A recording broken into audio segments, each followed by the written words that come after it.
Burnout doesn't look like a breakdown. Sometimes it looks like success. I've closed my business that I've built for 10 years. On the outside, I look like I was doing it all, achieving all of the things, hitting all of the milestones I've set for myself.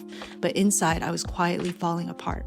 The more successful my business became, the sicker I was becoming. The change was so slow and so gradual, I chalked it up to regular stress, and I kept pushing.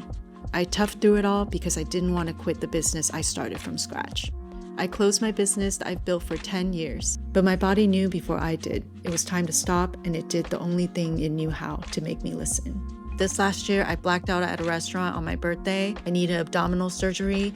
When I had the flu, I ended up at the ER twice. I had multiple migraines every week. I ended up with vestibular vertigo. I gained 20 pounds. I lost all my fitness progress. My mental health plummeted. I was a mess. You can't see burnout. Burnout sometimes looks like you're getting everything done, but you're quietly disappearing in the endless cycle of work that you've built up for yourself. Have you ever kept going because stopping felt like failure? When I was really sick, I took a step back from my business, but days turned into weeks, weeks into months, and next thing I know, it's been over a year.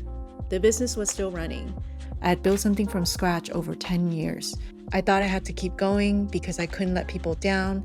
I told myself I was strong, that I could handle anything. I was running a business, I was teaching at city colleges, I was raising kids, and my friends would say to me, I don't know how you do it all, but really, I don't think I was. The truth was, I wasn't doing well at all. I finally announced the closure. It was bittersweet. I received so many messages from customers sharing their story of how they found my brand and how happy my designs have made their daily life easier. It took me a while to film this video because I really wasn't ready. It was a roller coaster of emotions, part relief, part grief, and of course, just so much gratitude for these past 10 years. I needed some time to fully process everything. I still found myself wavering, wondering if I made the right decision to close.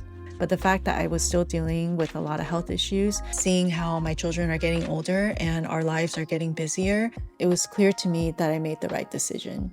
These past 2 months, I really started looking inward. I really started to slow down the pace of my life. There's an urge to bounce back and start something new, and that pressure that I give myself that maybe I should build the next big thing. But I'm learning to honor this slowness, to live a life that's no longer centered around productivity. I really needed to break up with that mindset of achieving maximum productivity every day. That shift changed everything. And if you're like me, over 40, at a certain point in your career where you found some success, but you're feeling like something is off, like your body is trying to tell you something, please don't ignore it. We're not machines. We don't have to earn rest. And if you need to start over, it's not failure, it's strength. Without my business, I'm trying to figure out who I am after this. I've tied my identity entirely to my business and how it was performing, and that's my downfall. But I have a new start. I'm going to build back my health, build back my fitness. I'm going to pursue my creative interests and see where these next years are going to take me. So if you're in that place, seemingly achieving so much, doing everything, but somehow it feels empty at the end of the day and your body is so tired that no amount of sleep can catch up, then you're just like me and we probably have a lot in common. I'm 43 and I'm starting over. I'm going to build myself up again and find a new sense of purpose and document it here. And I hope you stick around. Please subscribe and I'll see you in the next video. We can do this.